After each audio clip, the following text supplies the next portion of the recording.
Hello children, Ragini ma'am here.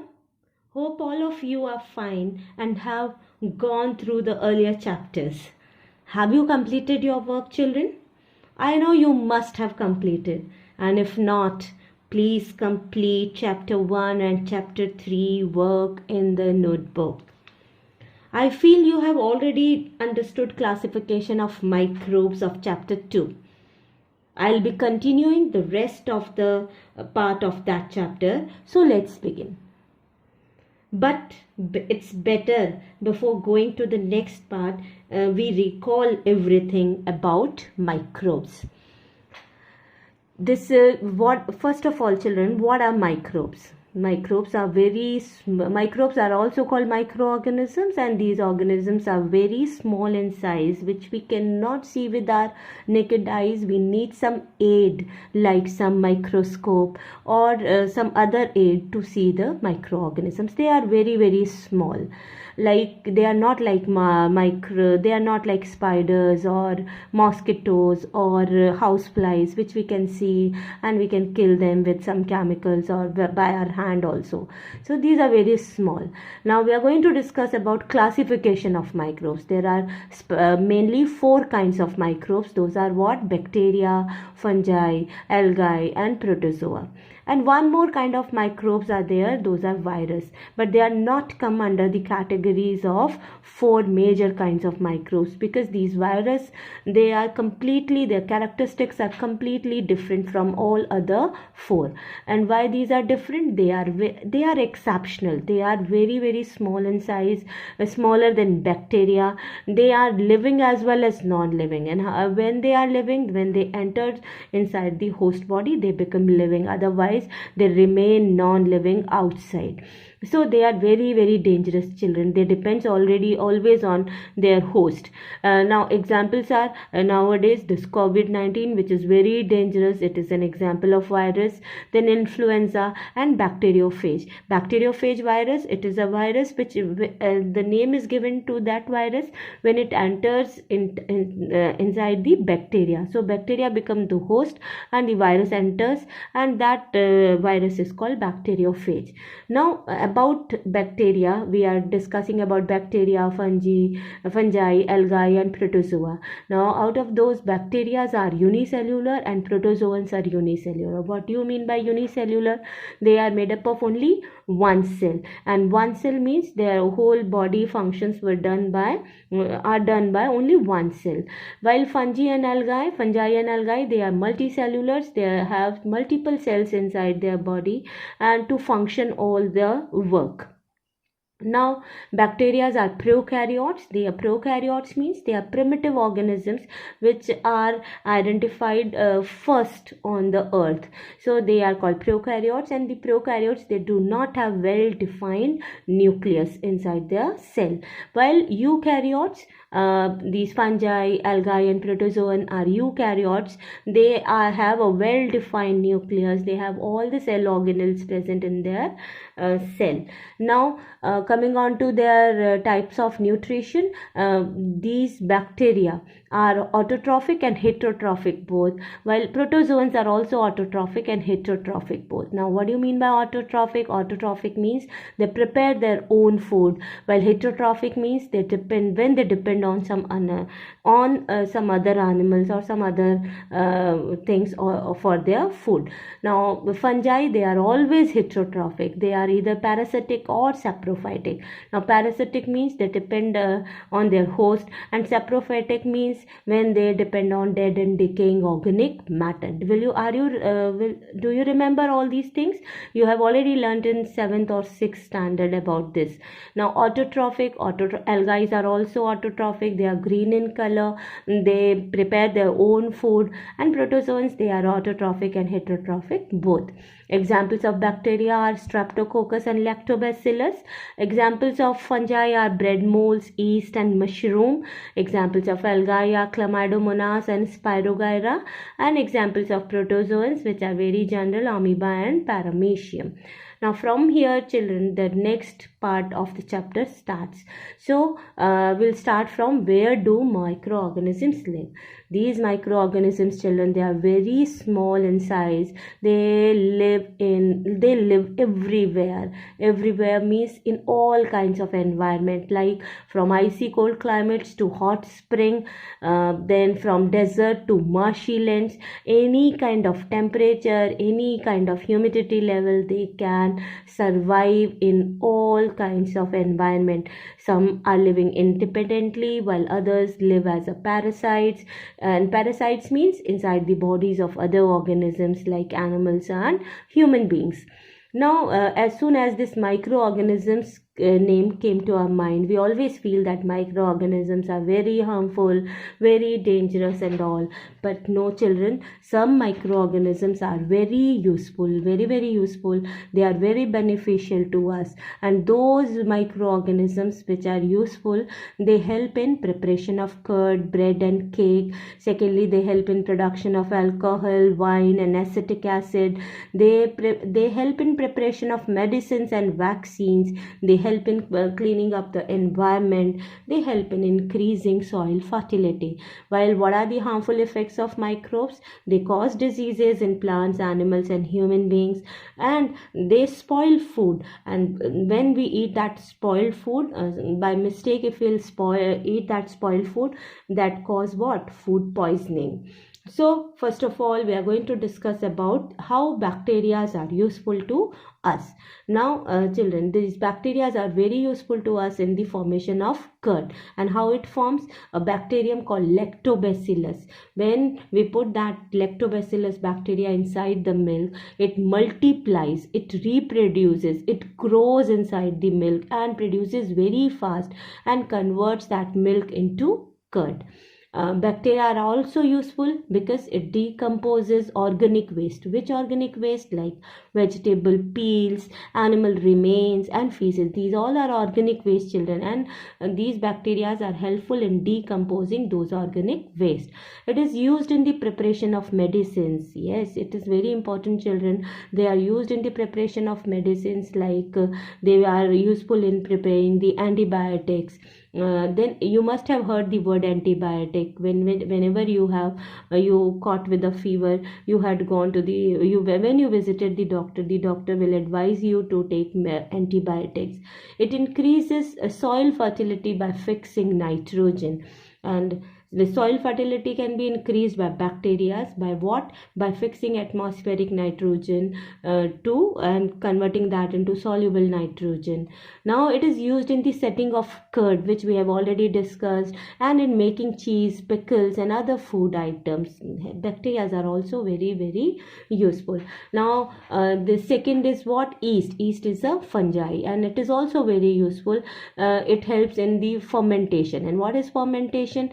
Fermentation is the process by which the yeast converts sugar into alcohol, and it is discovered by Louis Pasteur in 1857. Whatever are given in the pink color box, no, children, or in the boxes, no, those are very important for answer in one word or in MCQs. So please learn them properly, children. Now, yeast is used in baking industry. Now, this fungi is used where? In baking industry, like to make bread, pastries, and cakes. And why they are very useful? Because it helps in the fermentation. So you know that bread, pastries, and cakes are fluffy, and they are fluffy due to what? They are due to fermentation process only. And in fermentation process, what happens? Yeast converts sugar into alcohol, and that yeast reproduces rapidly. Reproduces means grows rapidly, and when they respire, when the yeast respire, they produce what? Carbon dioxide. And those bubbles of the carbon dioxide gas, when these carbon dioxide gas, they forms bubbles and those bubbles fill the spaces in the dough and increases its volume. And we say that the dough has rises in its volume. A dough increases in its volume, and that cake, pastry, and bread becomes what? Fluffy. So yeast is very useful in baking industry. Now the next use of yeast is what? It is used in the commercial production of alcohol and wine, which is done by growing yeast on natural sugars present in fruit juices and grains like rice, wheat, and barley. Now, just we have discussed that microbes are also useful in making medicines, and those medicines, what are those medicines like antibiotics. And what are antibiotics and what are their uses? Antibiotics are medicines that can kill or stop the growth of disease causing microorganisms. They are very important, children. They stop or kill the growth of disease causing microorganism. So for example, like penicillin, which is a first ever discovered antibiotic. And who discovered? Alexander Fleming discovered that penicillin in 1929. Very important, it is written in a box. Now antibiotics are used to cure a variety of diseases. So antibiotics are used to cure a variety of diseases. And which antibiotics are used to cure those variety of diseases? Like streptomycin, it is a name of an antibiotic. Erythromycin, tetracycline, that are made from bacteria and fungi. So antibiotics are made from what? Bacteria and fungi. They are also useful in curing microbial infection in animals by mixing antibiotics with the feed of livestock and poultry. Then they also control several plant diseases. So actually antibiotics, they cure human diseases, they cure animal diseases, they control plant diseases. So these are the uses of antibiotics. Now what precautions should be followed? Very important, children. This is a question in your textbook also, that what precaution should be followed while taking antibiotics and why. Antibiotics should be taken only on the advice of the doctor, and one must complete the course the doctor prescribes. Like if doctor has said to take the antibiotic for 3 days or 5 days, we should take. Otherwise what will happen?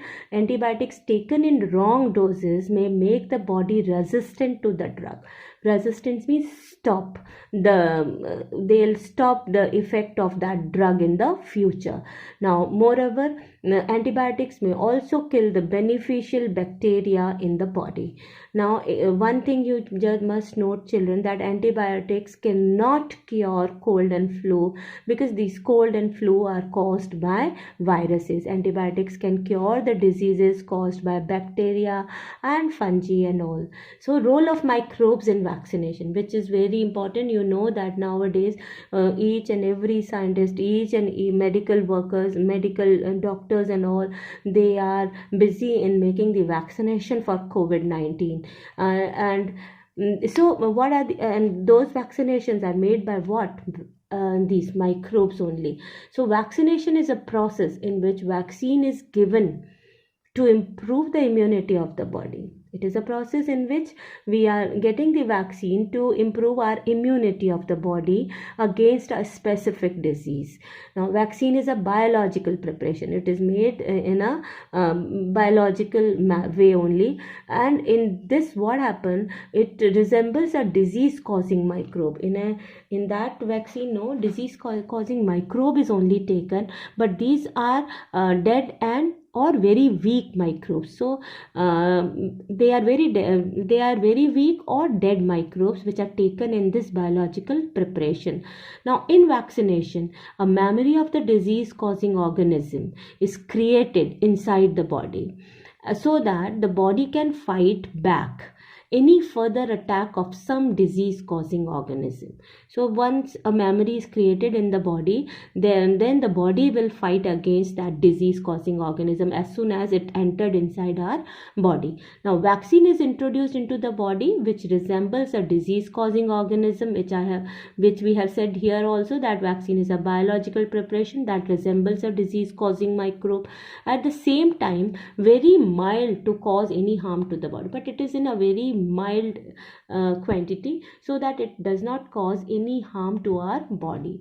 The body produces antibodies in response to the vaccine. As soon as the vaccine is entered in our body, it produces what? Antibodies which fight for any further attack of the antigen. Now this is the diagram, a picture shown here where the antibodies are shown here and the pathogens are here. As soon as the pathogen enter inside our body, these antibodies fight against them, and they do not allow that pathogen to cause any disease in our body. So antigen refers to any foreign substance. It is not that only some microbe. It refers to any foreign substance like chemicals, microorganisms like bacteria and virus. It can be said to toxins, pollens, etc.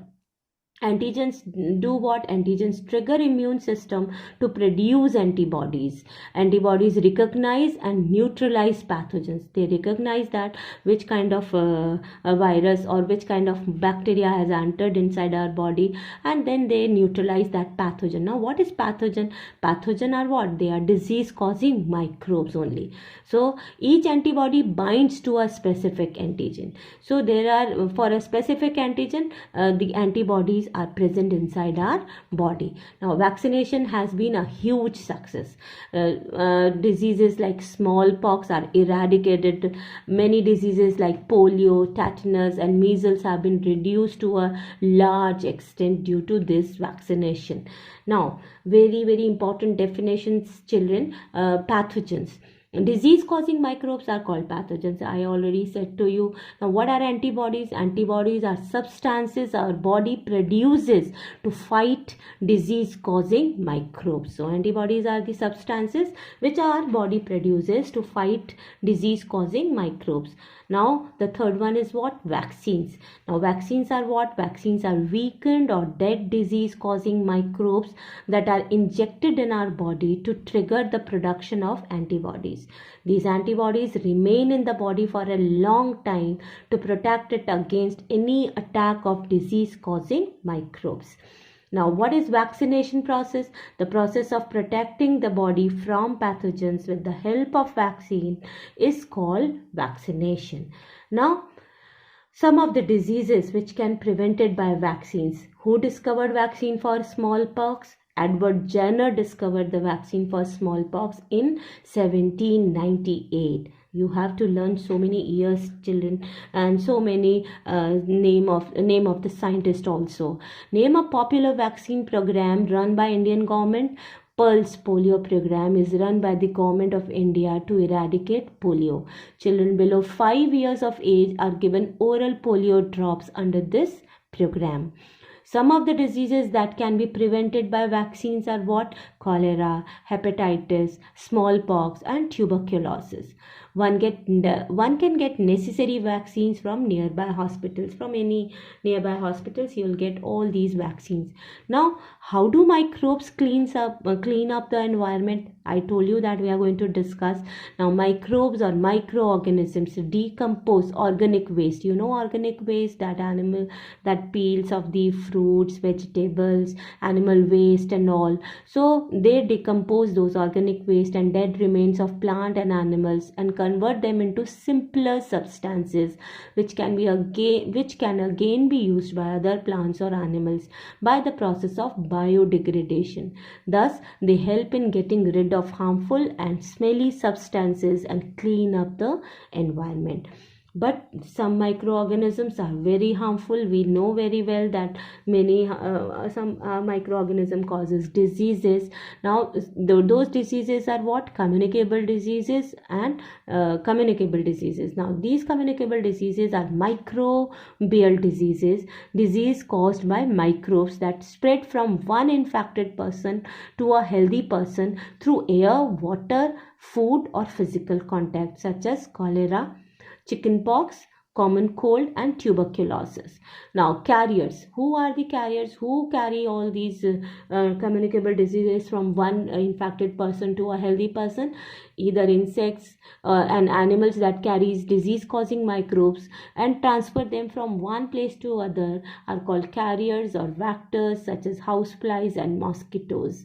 Now how do houseflies transfer pathogens? Now houseflies, you know very well, they feast on nasty things like feces and rotting meat, and when an housefly sit on a garbage and animal excreta and the pathogen stick to their underside of their body, body. When they sit on the uncovered food, these pathogens get transferred to the food, and when someone eats this contaminated food, he or she may fall sick. By which disease? Food poisoning or some other disease. To avoid this, we must keep the food covered. Now, who are the carriers? Do you know this definition of carrier? Carriers are what? Insects or animals that carry disease causing microbes. So name the carriers of malaria. The carriers of malaria are who female anopheles mosquito. It is a female anopheles mosquito. It carries the parasite of malaria called plasmodium. What is that parasite called? Plasmodium. And plasmodium is a malarial parasite, and it is carried by female anopheles mosquito. Now about dengue. Now dengue, the mosquito of dengue is a very big in size, and this is what the name of this mosquito is, what? Female Aedes mosquito. It carries the dengue virus called flavivirus. What is that virus called? Flavivirus. Now common diseases and their mode of transmission. Now we know that some diseases are transferred through air, water, food, contact, and mosquito. Now the diseases which transmits through air are what? Tuberculosis, measles, chickenpox, and polio. The disease which transmits through water are called cholera, typhoid, polio, and hepatitis. The disease which causes due to food are called cholera. The disease which transmits through contact is called chickenpox, and the disease which transfers through mosquito is called malaria. Now, how to prevent diseases that spread through air or contact? To prevent diseases that spread through air, keep the patient in complete isolation and keep his or her personal belongings away from others. And vaccination at the suitable age can prevent the onset of tuberculosis, chickenpox, polio, and measles. Now, how to prevent diseases that spread through water or food? To prevent the spread of polio, cholera, typhoid, and hepatitis A, vaccination is very effective. One should also maintain personal hygiene and good sanitary habits and drink boiled drinking water. One should also eat properly cooked food to avoid diseases like cholera. Now, how to prevent diseases that spread through mosquitoes?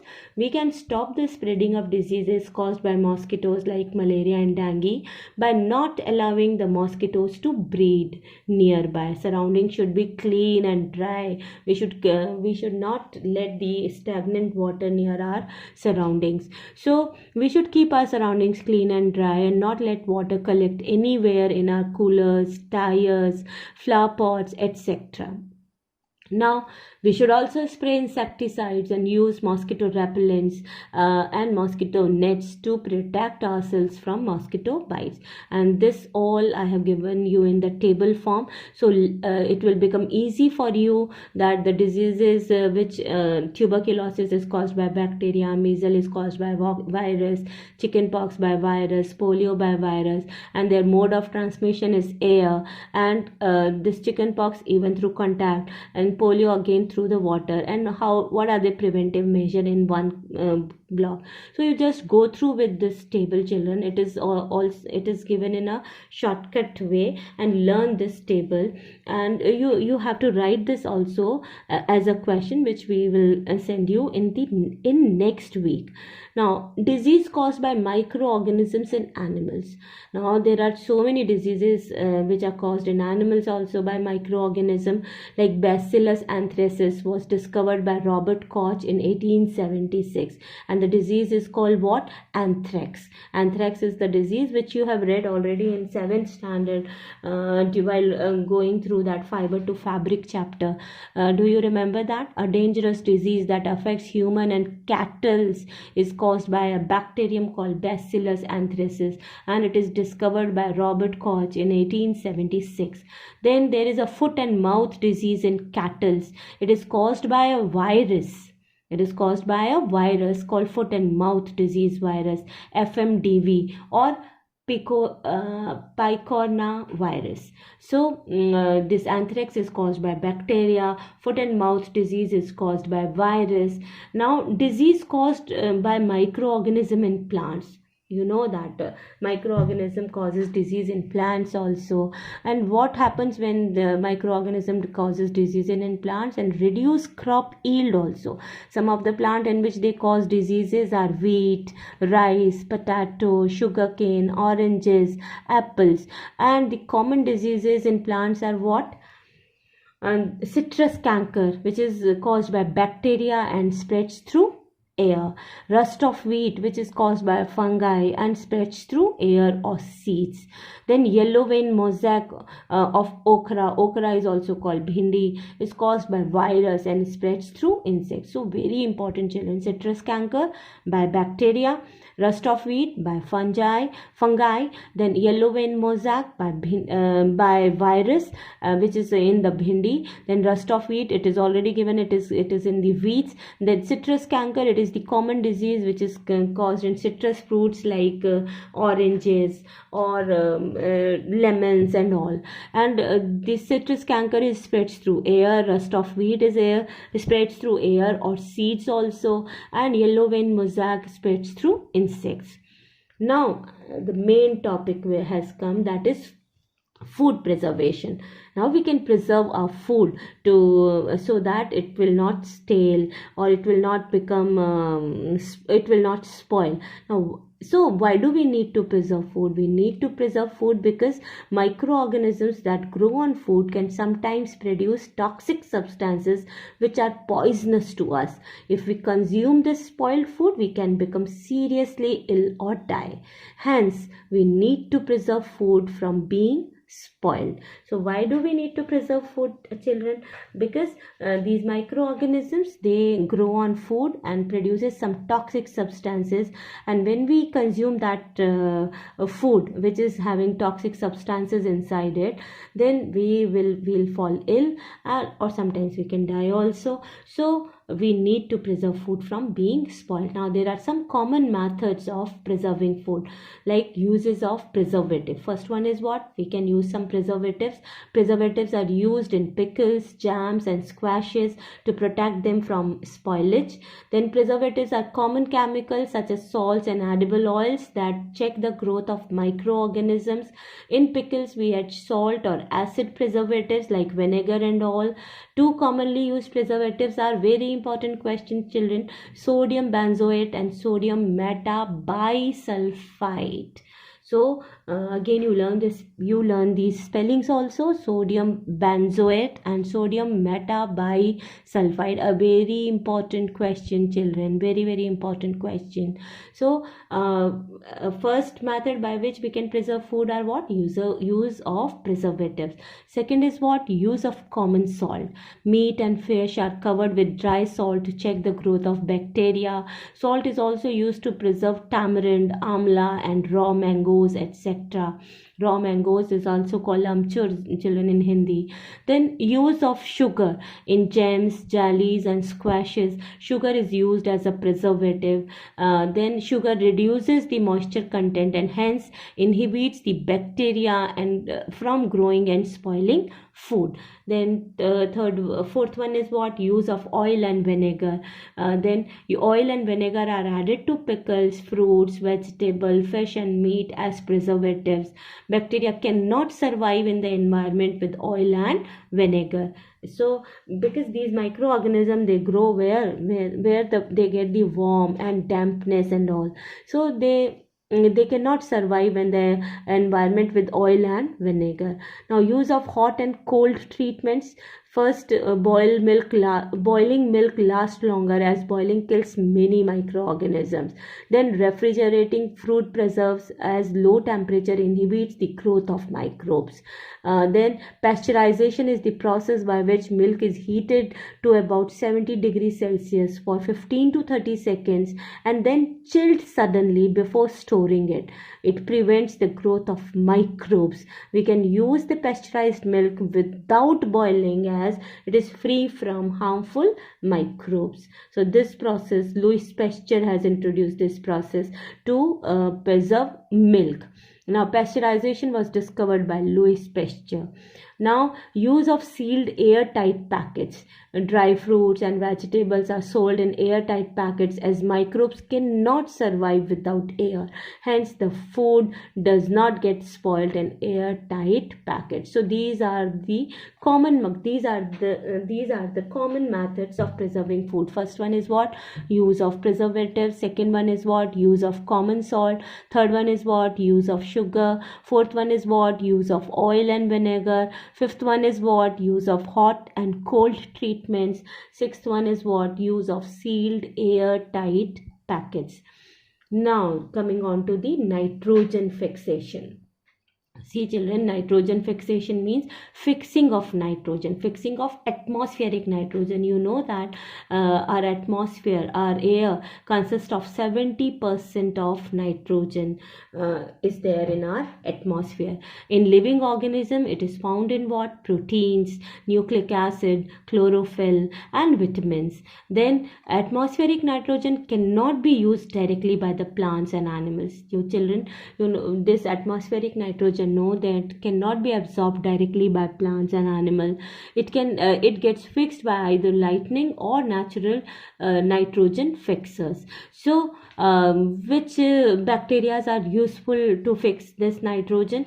Rhizobium bacteria, then cyanobacteria, which are also called blue-green algae. So two natural nitrogen fixing bacteria are what? Rhizobium bacteria and cyanobacteria, that is blue-green algae. They look like this, children. These are the rhizobium bacteria which are present in the root nodules of some plants like peanuts, you can say groundnuts, then beans.